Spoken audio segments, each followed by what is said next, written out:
had a conversation last week. This guy's like, I don't know what to do about my passwords because you're telling me that I need to have all these different passwords everywhere. And he's like, I'm having trouble keeping up with the 5 that I use.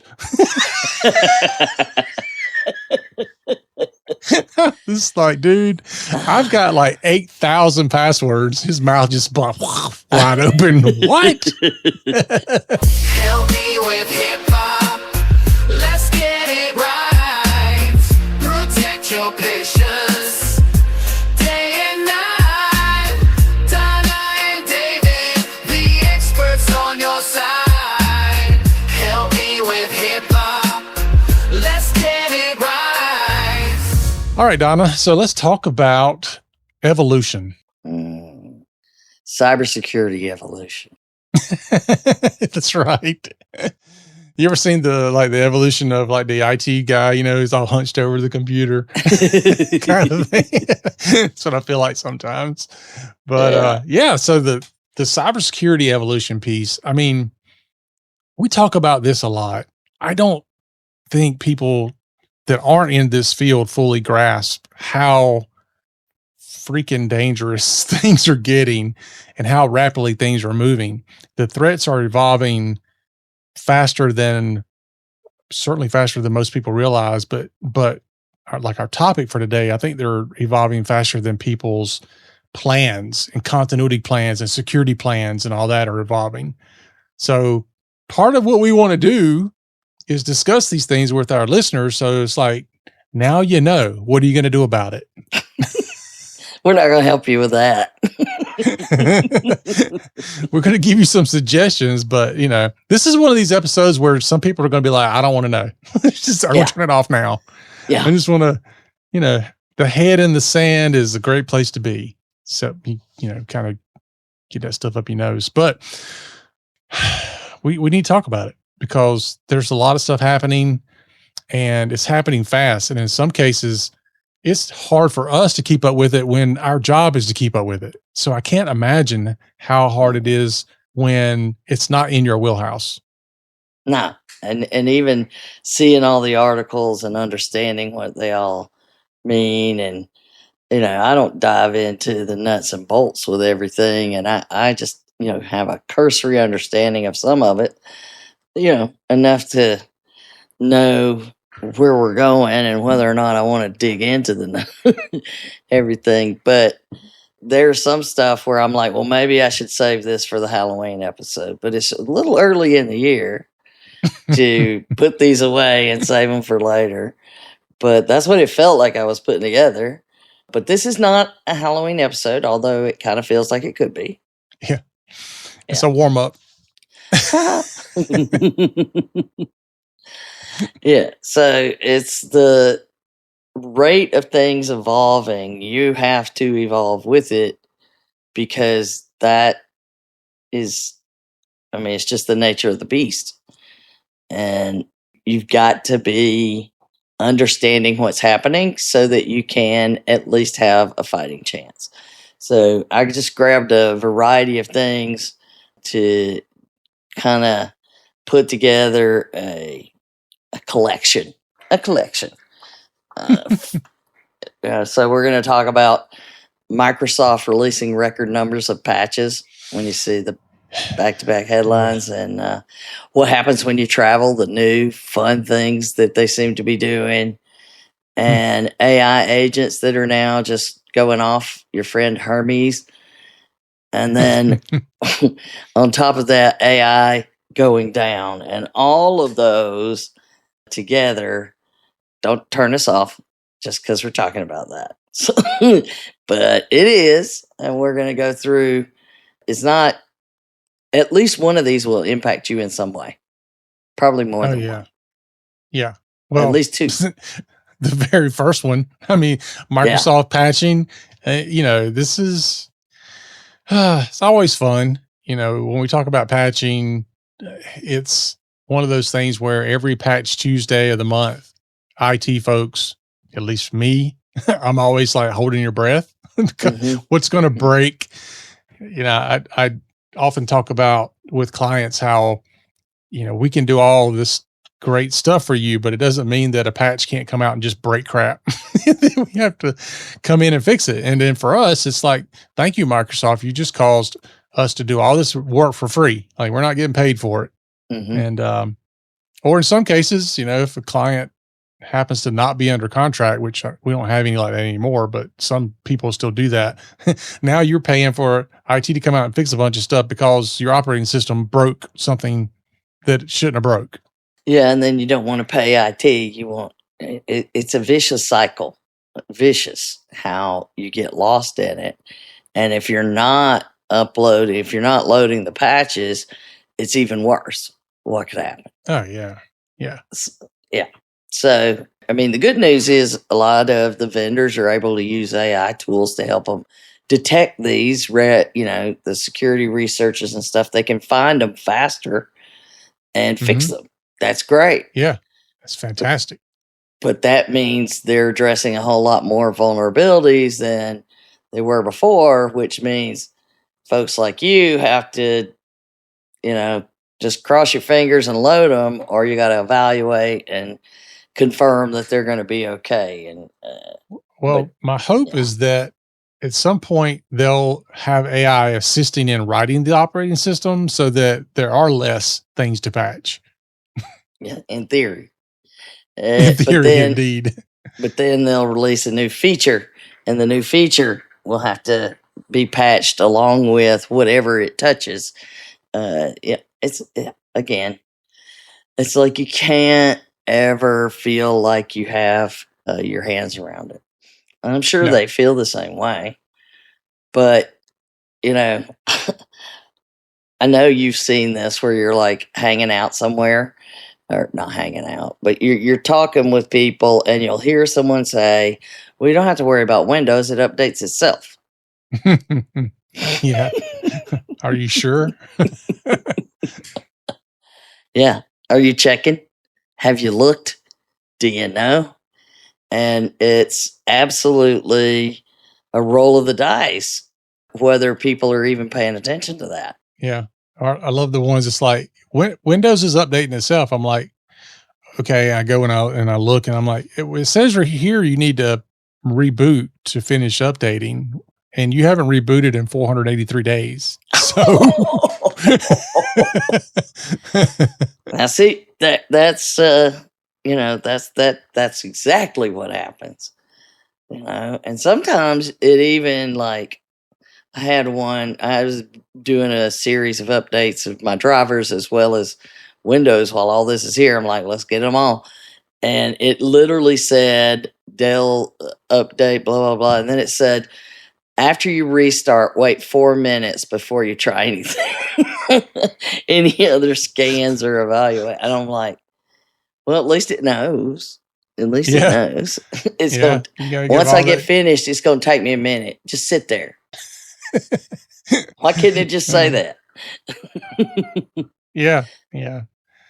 But and then that doesn't count your third-party stuff. The browsers, those are getting updates. The Adobe or other PDF tools, remote access. Let's not go there. And of course, the devices and the firewalls, and all of it has to be taken care of. Somebody needs to be looking. And we know if you're not looking, trouble is cooking. Yeah, and you got your AI tools now. People are installing those and not just using them online. Those things get patched like 2-3 times a week. I've had them patched 2-3 times a day. Sometimes I'm like, it's popped up and saying to load, blah, blah, blah, blah, restart. And I'm like, okay, keep going a minute, pop to load, blah, blah, blah, blah, blah, blah, blah. Yeah. So we're doing incremental patching. Yeah. If you're not paying attention to make sure that the patches actually get loaded for, some of them say you've got to restart. Some say that, it has to load this patch before it can load another patch. And there's all of these different things. So there are actually some patches that get stuck. And when you have one of those, and so it never loads. It starts to load, then it unloads itself and tells you need to load it. Then you start to load it. It gets so far, it unloads itself and tells you need to load it. Yeah, there you go. That's a bad day. That's a tech person's vision of hell right there. But if you're not making sure that's happening and periodically auditing to check your devices, and there are ways to do this. There are ways to do this that aren't super expensive, Mm-hmm. but somebody's got to deal with it. Yeah. And and if you've outsourced that, like you got an MSP like we are, then verify. Like, don't just say, well, my MSP's handling that. Yeah. How about verify? Look at the monthly reports. And if you're telling me you're not getting the monthly reports, you got bigger issues. Mm-hmm. So I had a client, a prospect recently tell me that they had an MSP, and this was not a client of mine. There was a prospect. They said that the MSP said in order for them to give them reports, they would have to custom develop a solution for them to get reporting. Huh. Yeah, okay. I've heard them say that. It's like they don't have to account for what they're doing. I just tell you, and you pay me. Yeah, if there's a problem, I'll let you know. Other than that, you don't need a report. That's not the way this works. No. And when you think about, you're responsible ultimately for proving that you're asking them. Yeah. And they're responsible, well, especially when you get under HIPAA. Yeah. Anyway, we shouldn't even talk about that. But the thing that was really shocking is to read the back-to-back emails. And I think we even touched on in June when, the Krebs on Security headline was a record-breaking patch Tuesday for June. And there is one big patch Tuesday, as we've talked about. But then it's July is another record-breaking patch Tuesday. Back-to-back months. Record-breaking. Now, it doesn't mean, when they say 570 security flaws, that's not individual. There's 570 patches that need to be made. Could be 10 patches. It's just one flaw. So you don't know how many they're definitely doing. But the bottom line is just getting Windows done doesn't help. And don't tell me, oh, we're a Mac shop, so we don't have to worry about it. Yeah, you do. I mean, one of my Macs died because it can't load an update. I'm going to have to take it in to get it diagnosed because it can't load an update, which is a little annoying. When you take it into Apple, you just go, can you please tell me the core of the problem? Yuck. Yeah, I found an authorized dealer way closer than the Genius Bar, so I'm going to try them. Oh, really? Okay. Yeah. That'd be interesting. Yeah. Never know. Got to check them out. Yeah. Anyway, the big deal is patching. We talk about it all the time. Yes, it's boring. Yes, it's hideous. Nobody likes it. Yeah. It's not fun to manage. There's not a lot interesting, just mostly annoying. But if you're not doing it, you're thinking annoyed with having to do it. So you have no idea how you're going to feel if one of those is used against you. Yeah. And at the rate they're coming out, whenever they do the patches, the criminals are able to see what they were patching. Yeah. And they're probably moving faster than your patching cadence. Mm-hmm. So have a plan and make sure that your patching plan covers your operating systems, your devices, and third-party applications that you use, your browsers. Everything's being checked. It should be able to be automated. You should be able to get a report, and you should not wait.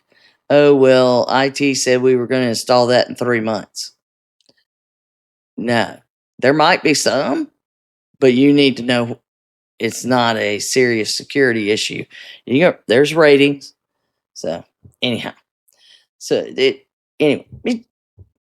the sheer volume and speed that these things are coming out from the vendors is great. Good to see, because they're patching them when they find them, and they're not just kind of sitting on a list. So we just have to appreciate that and then embrace it. Right, David? Just embrace the evolution of patching. Embrace the suck, as they say in the military. And then we have the whole travel thing. So it's the travel season, summertime. We talked about it before. Yeah. Leaving tomorrow. Yeah, that's right. I forgot. Mañana. So it's also coming into fall, which is another part. You got the spring and the fall conference season, where everybody's going to some sort of conference, and they're taking their equipment and going, their mobile devices. They whip open those laptops, and as a speaker and as someone just sitting in the room observing, they're not taking notes. Some of them are, but the vast majority are on their email, doing something else, not even really listening. So I always like to ask them what they think of things when they're doing that. But oh, you're that kind of speaker. Every now and then, it just depends. Depends. That's when I'm like, can you repeat the question?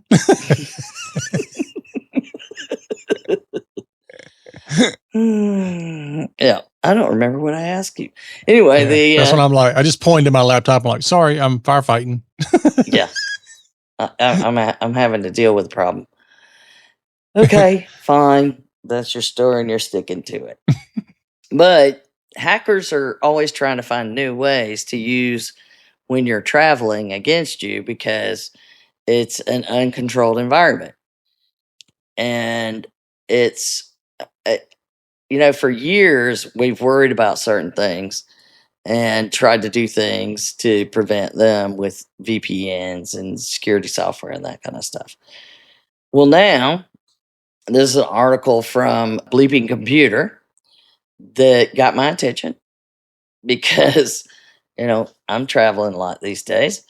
Hikers hijack hotel Wi-Fi DNS to steal Microsoft 365 accounts. And I'm like, oh, I'm going to have to read that one. It's not like I can blow past that, right? You got to read it. And I'm not getting any information about how they're actually going about it. Whether there is some level of physical, my guess is they have some sort of a connection to a machine that's connected to the network, and they use that. But who knows? They could be in the hotel's network. But what they're doing is it's kind of essentially a man-in-the-middle attack. There's not necessarily someone in the middle, but they insert someone in the middle. Right. And it gets into a little bit, but DNS is important to understand. I think that it's so domain name services is DNS, and think of it as the address book of the internet. That's what it is. And there's address books stored all over the internet that are public address books, and there are private address books. There's encrypted and unencrypted address books. All of these things exist, and you need one when you connect to the internet. And where you get one depends on how your device is configured. Is that a fair summary? Yep. Because if you ask for helpmewithhipaa.com, somebody has to know where that's at, because it's actually some number that no one wants to keep up with. Yeah. Instead of an IP address. Yeah. Converts that to the .com. So, and then of course you can always push traffic through certain DNSs and things like that. So you have internal DNS, external DNS. Yes. So they're just using those built-in network capabilities. This is the thing, is they're not having to do a ton of actually breaking computer systems, right? They're just using the stuff that's already there, but in a way it wasn't necessarily intended to do. And, a lot of people would be like, well, you just don't accept the DNS. You use the Google DNS, and they're in these access points, and they're able to intercept and change your DNS before it ever gets to responding from the access point. It just says, here it is. This is what you're taking.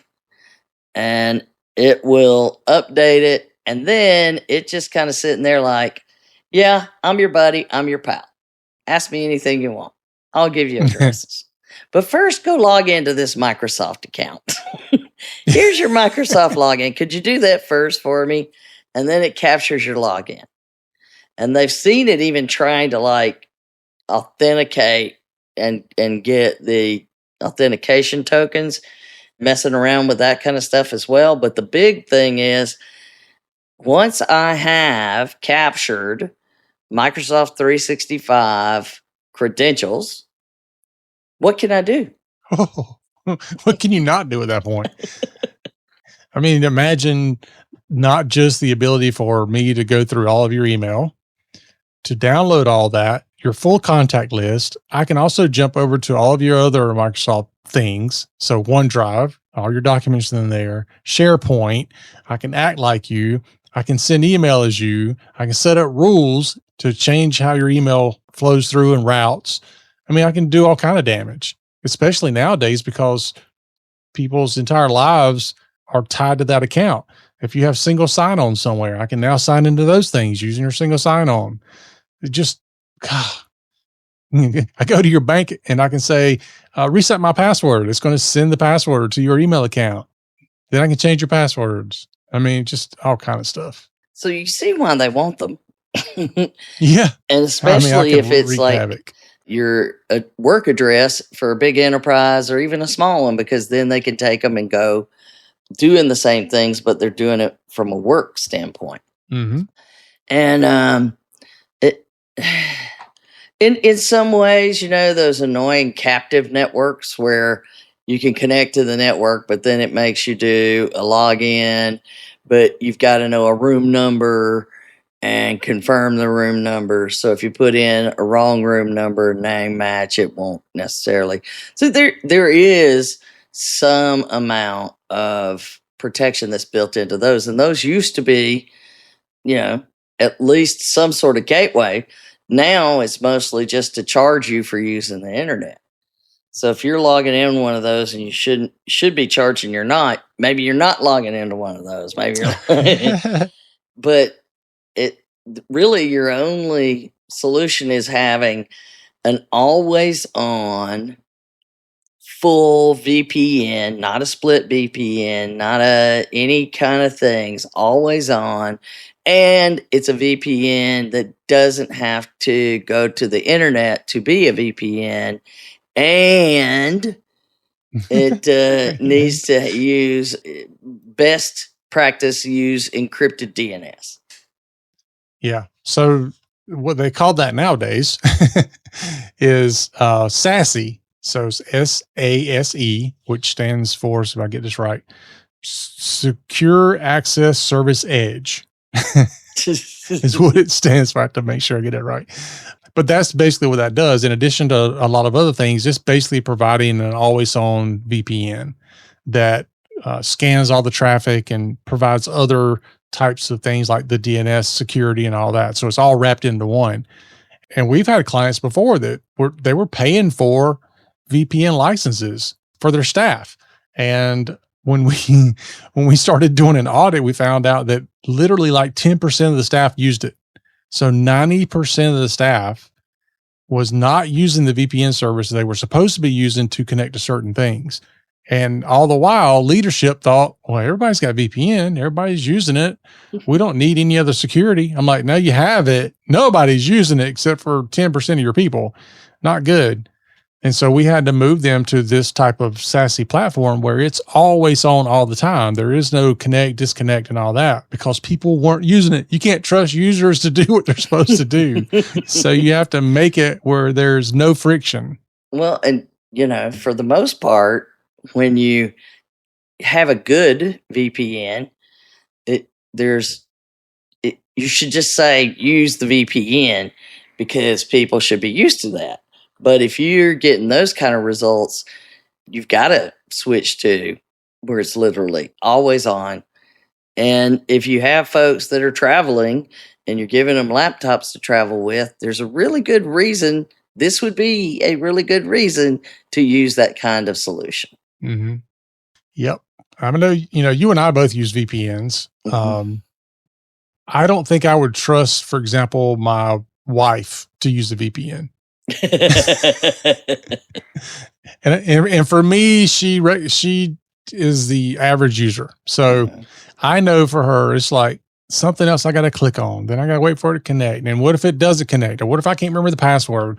Like, can I just connect to the free Wi-Fi at the hotel? And it, especially when you've had, like for me, I've had people literally tell me, I get to work at 7:59 and I have to see patients at 8:00. I don't have time to log into the accounts. Like you got to remove all the friction. And I'm like, you're not going to use a VPN. You're just not. I know you're not. Yeah. You get one login, one shot at me, and everything needs to be perfect. But I also want to use legacy systems and the same password everywhere. But yeah, it's funny. I had a conversation last week. This guy's like, I don't know what to do about my passwords because you're telling me that I need to have all these different passwords everywhere. And he's like, I'm having trouble keeping up with the 5 that I use. It's like, dude, I've got like 8,000 passwords. His mouth just wide open. What? Yeah. I was like, no. No. I mean, if you were using 5 to no, I just can't. I can't. But yeah. So anyway, but that's why we're going to passwordless. Yeah, which I love. Honestly, the pass keys. Yeah, they're awesome. It's so much better. Yeah, I where you can use them, you should. But I do worry about somehow those tokens hanging around too long. They're not supposed to, but I've got there'll be a vulnerability for sure. Yeah. I saw this video today. It was a sliding door that closed together. So for those of you who are not watching me, the sliding door closes together and it's got, the latch that goes through from one door to the other and locks. The problem is that the hasp part of the lock was on the door where the mechanism is. And so they closed it and they locked the door and then you literally just pull the door and it came right back open.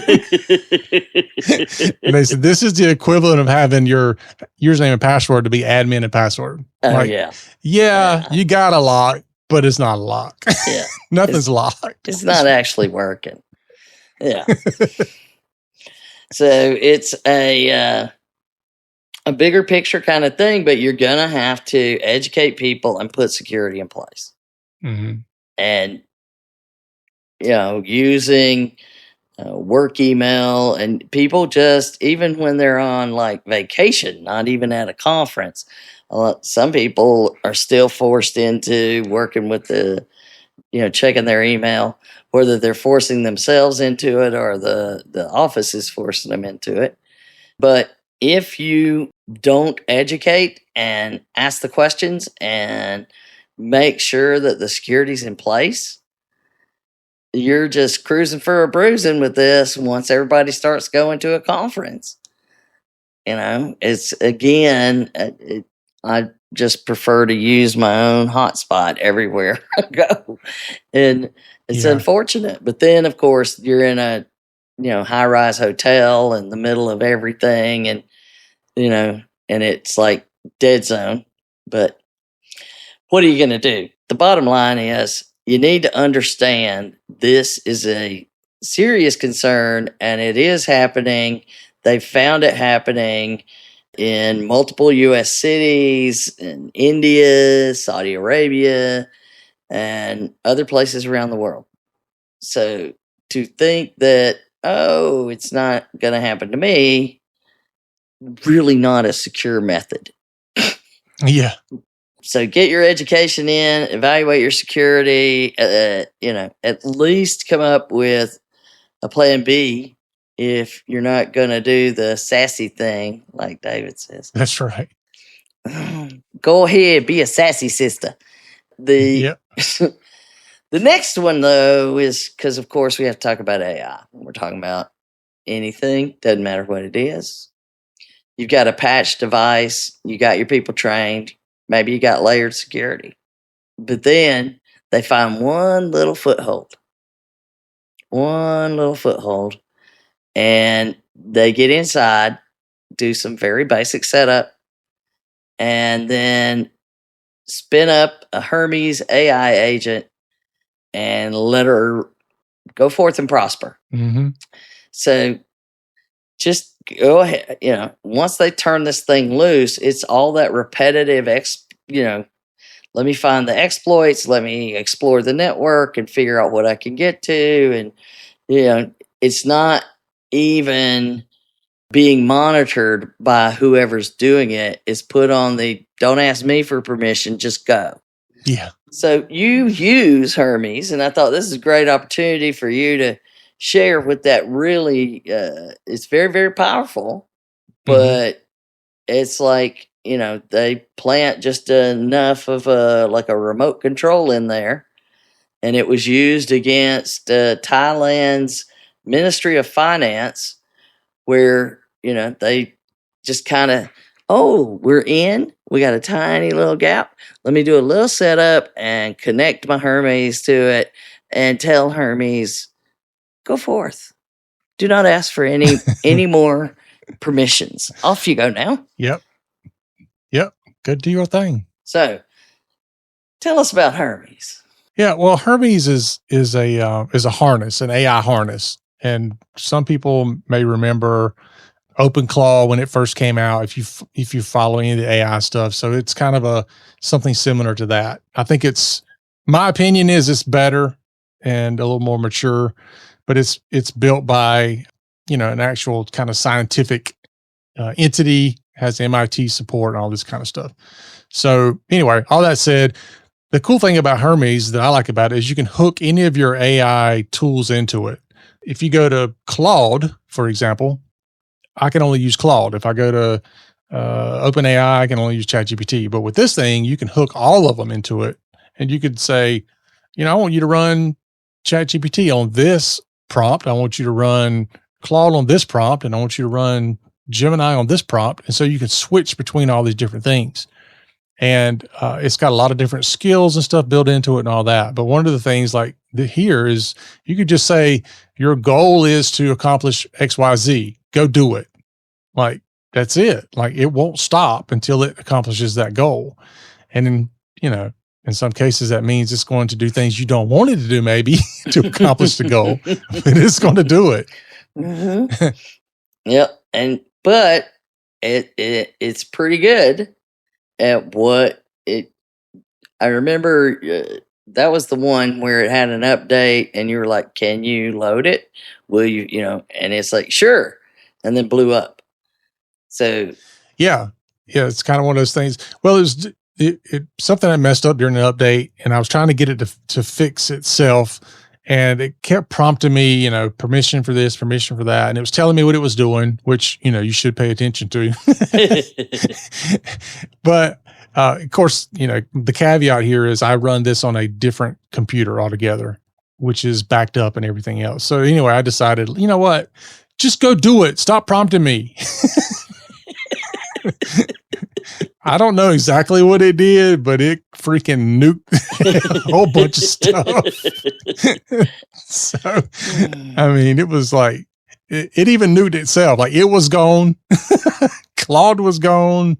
It's like half my operating system stuff that was built in was gone. I don't know what it did. It just completely just wrecked the whole thing. It just kept finding things that it thought were the problem, and it deleted them until it deleted itself. I guess. It's like, because you asked me, you was like, did you ever find out what it actually did? And I'm like, no, I mean, I just restored it to the, the previous day before it did that. But good grief, man.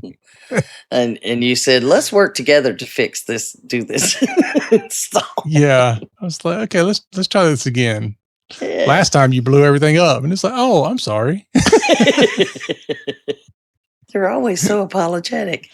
Yeah. But it does crack me up when they point out, well, that's due to a known problem with blah, blah, blah, blah, blah. So basically, I didn't do it. It's a messed up. It's somebody else, right? They're making sure they're letting you know that.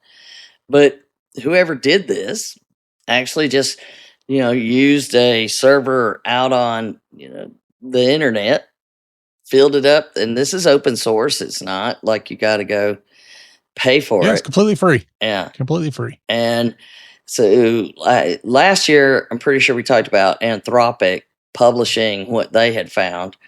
And in it, they went and looked at, they were able to see the bad behavior and identify the account that was doing the behavior and shut it down and lock them out and prevent it. In this case, nobody was watching this computer. No one. Zero. Zip. And it was making its own decisions and doing its own thing for a period of time. I'm not sure that it ever said in the article how long, but they're able to let this thing roam, and they're not even sure who was running it, but the logs are in there, and it does show you it's very chatty with itself. Reminds me of back in the day with the old AS400 logs. It was like it told you I took a breath. Let me tell you exactly how that worked. So it did give them a lot of information, and there was nothing they could find in all of this stuff that they had taken data, exfiltrated. But, the fact that we've seen it now, we know it can happen. We know it can sit there and just go. And whatever it's told to do, they're probably testing to see what they can do in a lot of cases. But, okay, now it's been proven. So this is another reason to understand that the threats are there. I'm not saying you need to go out and immediately worry about that happening to you, but it's why you need to worry about patching and monitoring and making sure someone's not in, because they got a foothold first. Mm-hmm. The machine didn't go out and find it and get a foothold. The human did. And the human then prepared the foothold, dressed it up really nice so that the machine could enter and do what it needed to do. So unless you're doing the work of patching and monitoring and actually responding to alerts, you're not going to know if this is happening. So being aware when it comes to some of this AI stuff is really the most important thing, is to know it's happening. Yeah. And if you're using this agentic AI particularly, I mean, if I gained access to your computer and you've got AI agents installed on there that already have permissions to do all this stuff, like it just makes my job so much easier, because you've already got it there. All I got to do is prompt it. Yeah. All I got to do is find it and get out there and start talking to it. And I don't think, it's like you and I talking about what are we going to allow the agents to do? I don't know. I'm not letting them touch that. What about you? Are you letting them touch that? No, not letting them touch that. But that, unfortunately, is what a lot of people that don't truly understand. They understand enough to get in trouble. Yep. And, it's one of those things of knowing that it's shadow AI, but it's not just shadow AI using like ChatGPT. It's shadow AI that's hanging out there doing its own thing and nobody's paying attention. Because, the third administrator ago created it and left it sitting there. That's really going to be a world you live in. And then you got to figure out what the thing's been doing. Where's it gone? What does it know? Who's had access to it? all of those things. And if you're not understanding it today, you're definitely going to get way behind as these things evolve. So, This is true. yeah, just understand that it's happening and the concepts behind it. You don't have to be able to understand the details of how to do it, but understand the concepts behind it that are being used actively and could be being set up in your own environment and you don't even know it. Just saying. So if you're not doing that governance stuff that we keep mentioning how important it is, you need to do this, you need to do this. You should have done this years ago, at least gotten started and control things. Well, then if you don't have that, we're not in the same place in the world, because if you have nothing, it's in control of you. Somewhere AI is controlling you. Just think about that. That's I'm probably, glad somebody is. maybe we let AI write our Halloween episode and see where it goes. Yeah, we could. Send it off. Here's all of our here's the transcripts from all of our AI episodes. Go forth and prosper. Go make something up. But then we would be horrible because we don't read a script. We're just horrible at it. We just have notes and start talking about them. But that's what you promised me. That was all we were going to have to do, is just start talking about stuff. But that was 11 years ago. Yeah, we were dating back then, not work married. So now we got the attackers. They're figuring out how to use AI, and it's being used in your office, and you are actively managing it. But how much attention are you paying to? Everybody's busy when they're rolling this out, making sure it's working, and it's, do we have controls around what it can and cannot do and access, and do people understand to check its information? Where's the human in the loop? All of those things. But you get past all of those things, you're going to get dependent. Because I know we are. We're so used to it. It was like, oh, well, I worked with Gemini on this, Claude on this, and ChatGPT on this. All different things. And I went to the website for a couple of other ones. And in the meantime, it goes down. Dun, dun, dun. It goes down, and the article that got my attention there was another one in Bleeping Computer, where they pointed out OpenAI confirmed ChatGPT was down worldwide on the 25th, along with codecs and multiple API services. So, great news. It was only down. They're very, very specific. A little less than like 50 minutes, around 50 minutes, not an hour. Don't round up. We got to be able to say it in minutes. And that's great.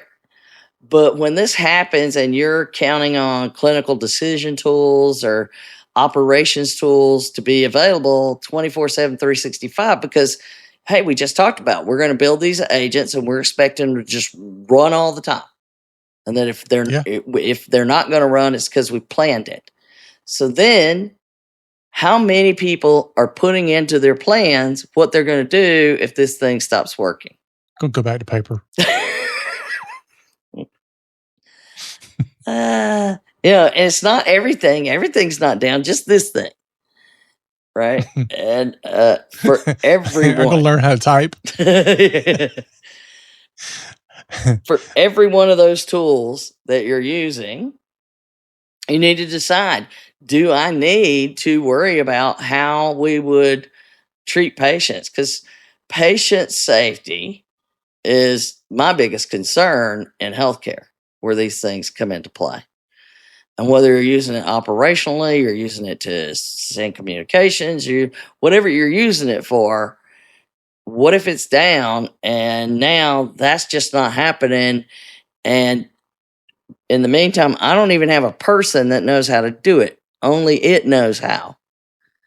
Because there's stuff it figures out on its own. Like you were talking about how two of them carried on a conversation and worked out a plan. And if you hadn't told it to document it for you, would you even know what they were doing? Oh, no. No, not at all.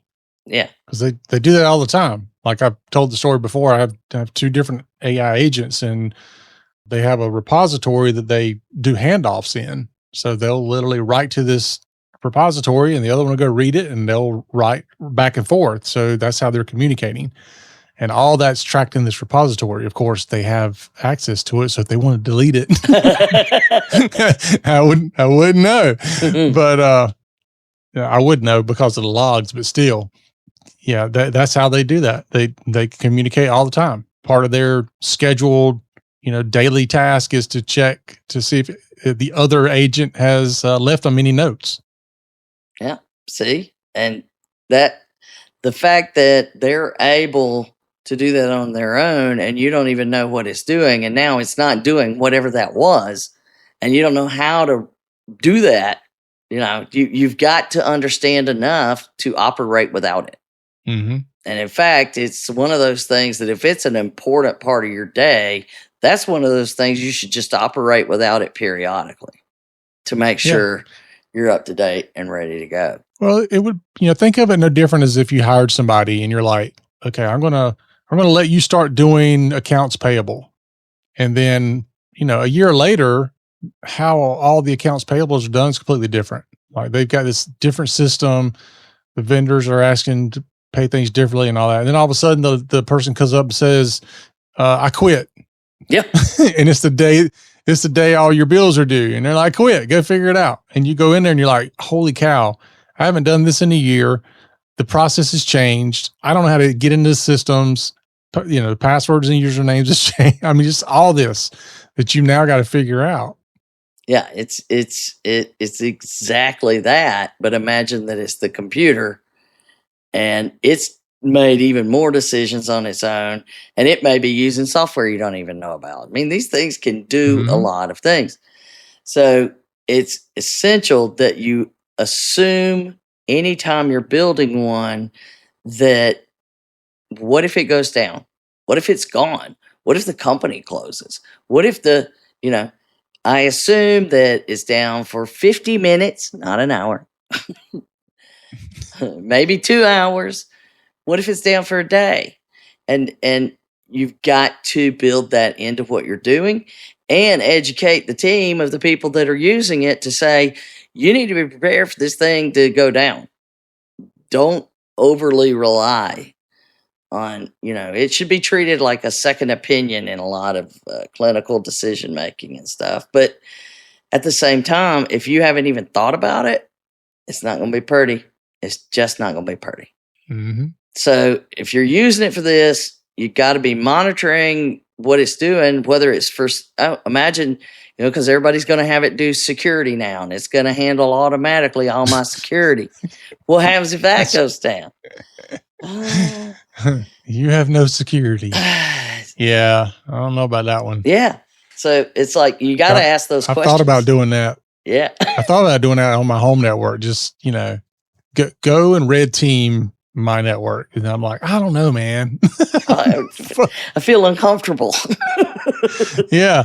Because it's going to, I'd have to think it through a lot. But I can just imagine it saying, well, I tested your security. But yeah, you tested it by completely, breaking everything and infecting everything. It's like it's supposed to be proof of concept. Don't go and tear stuff up. Yeah, that's it. All right, so let's recap. These are the things that you need to be doing, just what we've covered today on understanding how things are evolving and have it, on your radar. So, number one, are you actually patching? Do you just think you're patching? Do you know who's patching who?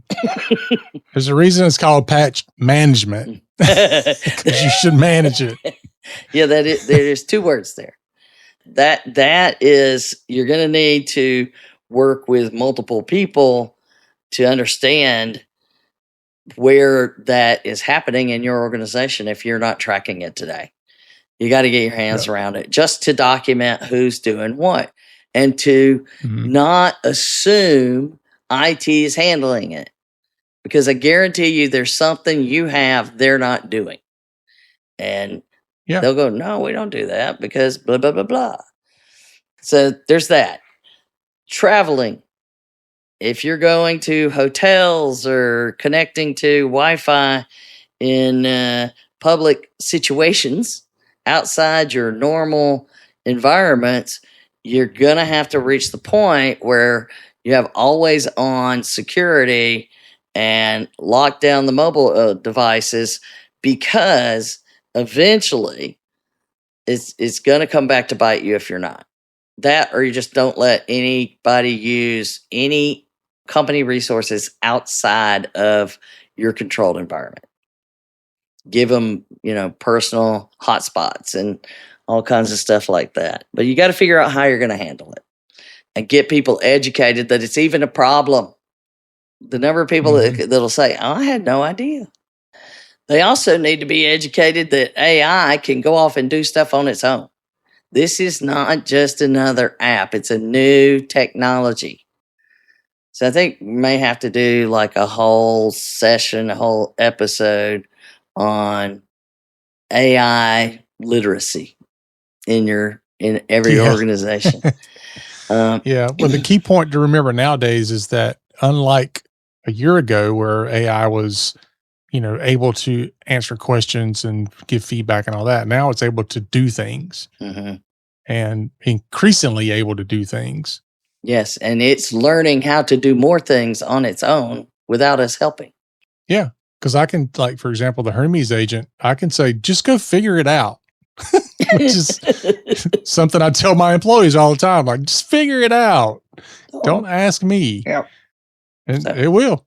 And you're counting on it to figure it out or to be there for you. And what happens when it deletes itself? Yeah, I figured it out. Yeah. I was the problem.